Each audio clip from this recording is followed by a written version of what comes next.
Tenemos ahora los principales rasgos supersegmentales, como tenemos el acento, la entonación, el ritmo, la duración, las pausas, y vamos a ver cada uno a detalle. Entonces, aquí tenemos como tal el acento. ¿Ok? El acento es realce sonoro que se le da dentro de una sílaba, dentro de una palabra, que es lo que nosotros conocemos como acento léxico. ¿Ok? O también a una palabra dentro de una oración. Tenemos tipos de acentos, como son acento léxico, que es el propio de cada palabra, como casa, estudio. El acento enfático, que es el énfasis en el discurso. Él lo hizo, no tú. Acento contrastativo, que es el marque contraste, ¿ok?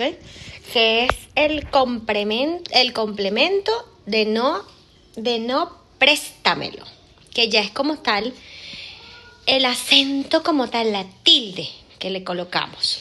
Y en función está distinguir el significado, que a veces incluso es gramatical, como por ejemplo los términos de sustantivos versus los términos de verbo, ¿ok? En la entonación también tenemos tipos y funciones. Es la variación melódica del tono en una secuencia hablada. Refleja la actitud del hablante o la intención comunicativa o una estructura del discurso, ¿ok? Que no necesariamente tiene que ser acento, sino la entonación que se le da. Es como a veces lo que decimos no es como lo que dices, sino cómo lo dices. Porque puedes decir la misma frase de una entonación un poco más fuerte y la gente se molesta, se malinterpreta porque estás bravo. Ahí le estás dando un sentimiento a lo que dices, porque no es, vuelvo al ejemplo, no es lo que dices, sino cómo lo dices. No es lo mismo que yo te diga, mira, por favor, ¿me puedes prestar el lápiz? Que yo te diga, mira, por favor, préstame el lápiz. O sea, es la misma frase, pero le cambio la entonación a mi discurso. Y ya ahí se ve una molestia, ¿ok? Entonces, en los tipos tenemos los ascendentes, que es preguntas cerradas. ¿Vienes? Las descendentes, que son afirmaciones o finales, sí voy. Las mixtas quebradas, que expresan duda, emoción o ironía. Y en la función está la parte diferencial de la oración, que viene ¿vienes? De manera interrogativa o afirmativa. ¿Vienes? O la expresión de la emoción de alegría, sorpresa, aburrimiento, que es lo que acabo de hacer yo ahorita con la frase de ¿me prestas el lápiz? Indicar si el hablante ha terminado de hablar o no. Y una misma frase puede cambiar completamente el sentido con la entonación. Es lo que les acabo de decir ahorita. En el ritmo tenemos la organización temporal de la secuencia del habla, basado en la duración de sílabas y pausas. Cada lengua tiene un ritmo característico. Esto pasa mucho cuando hay alteraciones del ritmo con los niños con disfemia, que tienen disfluencias del ritmo, ¿ok? Al no tener un ritmo adecuado en el habla a veces puede ser ininteligible. Entonces tenemos los silábicos, como el español, cada sílaba tiene una duración similar. Nosotros tenemos un ritmo silábico. En la parte acentual, que es el inglés, el ritmo lo marca la sílaba acentuada. Y en la función mantiene la fluidez del discurso, facilita la percepción y la comprensión, fundamentalmente de la música, poesía o aprendizaje del lenguaje. Fíjense que las poesías y los trabalenguas tienen un ritmo distinto a la lectura y al habla. Por ejemplo, R con R cigarro, R con R barril, rápido corren los carros cargados de azúcar al ferrocarril. Es como una melodía, ¿ok? O al igual, esta es tipo trabalengua verso, ¿ok? Los trabalenguas más marcados, como tres trigos corren trigo en un trigal, son más rápidos, ¿ok? Entonces cada uno va a tener un ritmo que es una velocidad diferente.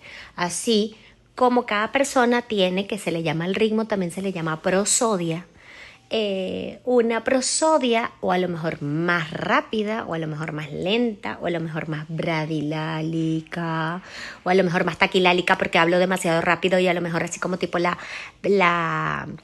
no sé si recuerdan la propaganda de el señor que hablaba de Movistar, creo que era, o Digital, no me recuerdo de dónde alcanzaba la señal y decía todas los estados y súper rápido y después se paraba y decía en la Colonia Tovar. que si marca y cara, no sé qué, súper taquilálico, ¿ok? Eso es un ritmo rápido, una velocidad, una prosodía rápida.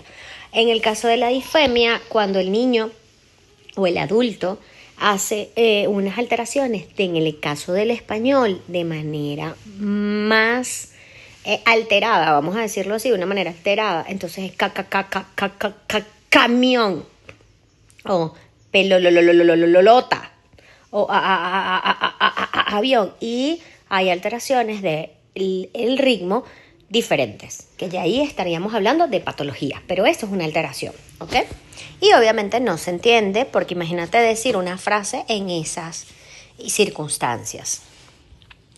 Tenemos la duración. La duración es la emisión de sonido, de sílaba de la palabra que puede alargar por razones expresivas, afectivas o gramaticales. ¡Sí! ¡Qué emoción! Ahí yo alargo. Eso también pasa con las alteraciones de la prosodia o la duración en los difémicos. Avión. Normalmente no hablamos así.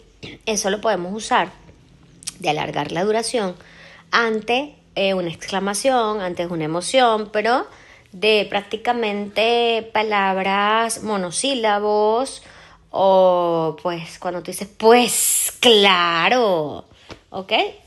Como más unos modismos a la hora de hablar y son permitidos dentro de la lengua española.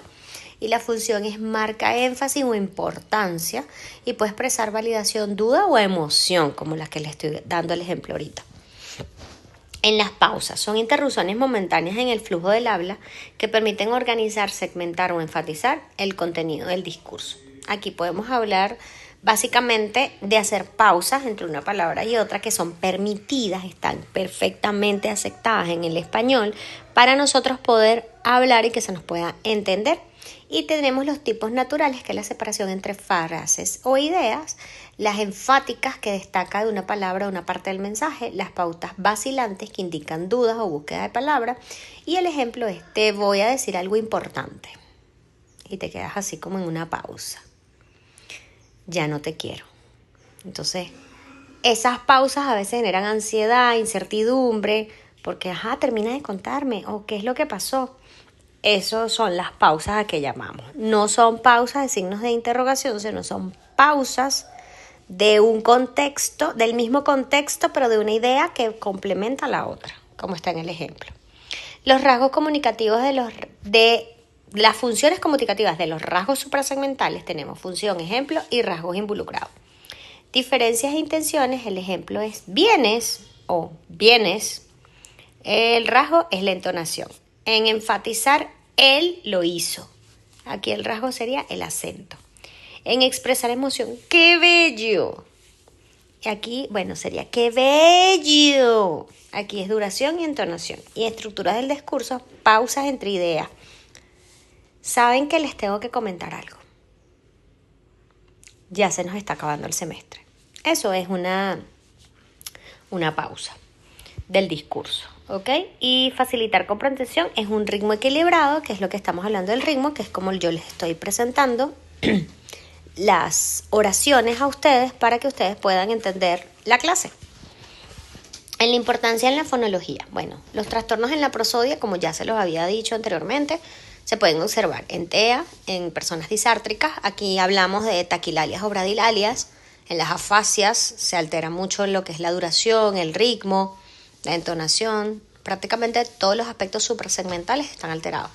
En trastornos de hablas adquiridos, en trastornos del desarrollo del lenguaje.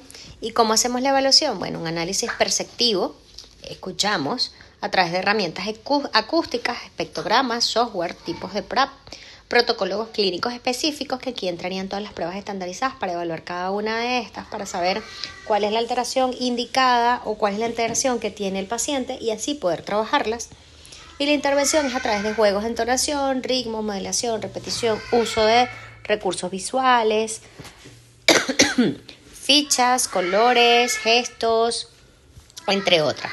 La fonología suprasegmental es esencial para interpretar el mensaje más allá de las palabras. Nos permiten captar matices, emociones, intenciones estructurales del habla. Su dominio y análisis son cruciales en el abordaje clínico del lenguaje y la comunicación. Esto se va más a lo que es lenguaje oral. En el lenguaje escrito no tiene emociones, a menos que se le agregue caritas, emoji y todo ese tipo de cosas. Normalmente la gente a veces entiende malinterpretar cuando la gente escribe en mayúscula. No quiere decir que te están gritando. Estos aspectos suprasegmentales no se aplegan a la escritura. La gente interpreta lo que desea, ¿ok? En cambio, aquí sí está el no es lo que dice, sino cómo lo dice en el habla oral, porque tenemos todas estas fluctuaciones de ritmo, prosodia y entonación y durabilidad en el habla para poder dar una intención comunicativa, así el contexto sea el mismo. En la sílaba es una unidad rítmica del habla que se compone de uno o varios sonidos fonémicos articulatorios de un solo golpe de voz, una unidad mínima articulatoria prosódica porque es consonante vocal y sirve como base de la estructura rítmica de la palabra y la frase. Por ejemplo, la, casa. Si yo lo digo separado, casa. Ustedes me entienden, pero obviamente nosotros no hablamos así. Nosotros decimos casa, una melodía mucho más armónica y pegada. Cada uno percibe el núcleo sonoro distinto dentro de la palabra. La estructura de la sílaba tenemos habitualmente 3. El ataque, que es opcional, que es el fonema o grupo consonántico, que si se une a la vocal es k. El núcleo, que es obligatorio, que es la vocal, ¿ok? Vocal consonante para que diga k. Y la coda, como tal, es cuando ya se le coloca otro fonema, que en este caso no estaríamos diciendo casa, sino cas, ¿ok? Entonces, dentro de este análisis tenemos transporte. ¿Cuál sería el ataque? Tr. El núcleo a. La coda ns. El ataque p. El núcleo o y la coda r. ¿Ok? Y así lo podemos ir haciendo de cada una. El ataque es la primera consonante. El núcleo es la unión de la consonante vocal. Y la coda es cuando le colocas la siguiente consonante que viene. Esto tiene que estar súper claro. De todas maneras, lo vamos a ver en la clase a profundidad. La clasificación silábica según el número de sílabas en el español. Tenemos las monosílabas, que es sol, pam, que es una combinación de consonante vocal, consonante. Bisílaba, que son consonante vocal, consonante vocal. Casa, 2 unidades de sílaba. Esto está clarito, esto lo vimos en básica. Las trisílabas, como tenemos, aquí no sería teléfono. Teléfono sería una polisílaba. Una trisílaba sería pelota. ¿Ok? Y una polisílaba puede ser teléfono y automóvil también. ¿Ok? La clasificación estructural acentual. Tenemos la tónica, la átona. La tónica contiene el acento dentro de la palabra y la átona tiene una acentuación pero no lleva acento. ¿Ok? Como por ejemplo la palabra camión. La sílaba tónica está en om. ¿Ok? Importante en la clínica. La sílaba es fundamental para el desarrollo de la conciencia fonológica, ¿ok? Porque esto nos da una pauta. Y muchos ejercicios de intervención lingüística comienzan a nivel de la parte silábica, de este segmento, del conteo, sustitución, inversión, que son todas las alteraciones o procesos de reduplicación fonológica que ya vimos anteriormente en lo que sería la dinámica articulatoria.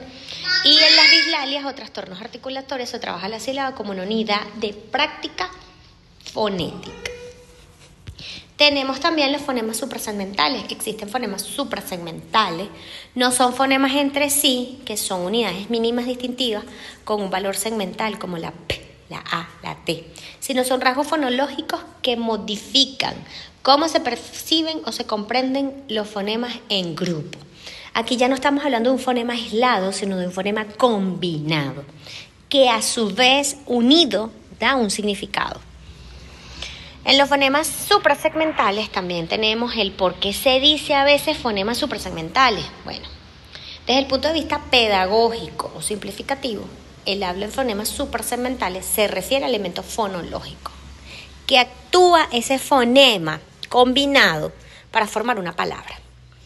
Y eso, a su vez, se desglosa o se incorpora, mejor dicho, en acento, entonación, ritmo, duración y pausa, que son todos los aspectos suprasegmentales que ya hemos visto, que cuando ellos se unen como tal, se articulan, se le da una intención comunicativa a la palabra. Si esto no se articula como un fonema aislado, pero se modifica la interpretación del mensaje, que quiere decir que incluye dentro de un estudio fonológico, pero no va a tener una información suprasegmental. Si yo te digo p, a, t, a, eso no tiene ningún significado, pero si yo te digo pa, ta, sí tiene un significado. Para que tenga un aspecto suprasegmental tiene que haber una combinación, un engranaje entre todos ellos. Las características de rasgos suprasegmentales tenemos la característica unidad mínima del sonido, fonemas segmentales, aquí tenemos P, M, A, M. Y no se superponen, ¿ok? No hay un significado si yo lo veo por separado. Ahora, si yo lo veo en conjunto y digo pan, ya ustedes en eso tienen un aspecto suprasegmental y ustedes empiezan a asociar en su cabeza y a imaginarse un pan. Afecta fonemas individuales, grupos de sílabas o de palabras o frases. Función, distinguir las palabras. La intención, el significado y la emoción. Y la articulación específica, bueno, obviamente sí, no hay variaciones. No son de variaciones de tono ni de duración cuando hay una articulación específica. Importación en los rasgos suprasegmentales, los más llamados fonemas suprasegmentales. Aquí cambia el sentido de una oración con la exclamación. Aquí viene acompañado de una entonación, el vamos, con vamos, a una exclamativa de que yo te estoy diciendo que nos vamos, a una que te estoy preguntando si vamos. Y afectan la expresividad, la claridad y la fluidez del habla. No son fundamentalmente en la adquisición del lenguaje y en la estructura oral. Y su alteración puede ser idéntica a los trastornos neurológicos motores o del desarrollo. La sílaba como tal es una base rítmica articulatoria del habla y es la clave para la percepción y la producción de la enseñanza del lenguaje. Y los rasgos suprasegmentales, aunque no son fonemas, son aspectos fundamentales de la fonología que modulan el significado del ritmo de la comprensión del discurso oral. Porque esto como tal es importante en la fonología, pero no es el estudio como tal fonético fonológico de cada fonema, porque si nosotros hacemos un estudio fonético fonológico de manera de unidad estructural mínima, como el fonema P, y yo lo uno con A, y yo te digo P, A, eso no tiene un significado. Pero si yo hago una acentuación y yo le meto unos aspectos suprasegmentales y le digo PA, ya tiene una unidad estructural mínima, como sería la sílaba, que al hacer una combinación con otra sílaba ya entra en un aspecto suprasegmental porque le estoy dando un significado y estoy formando una palabra, el cual tiene un significante que me va a dar un concepto, que me va a dar un vocabulario a mi estructura gramatical. Muchísimas gracias.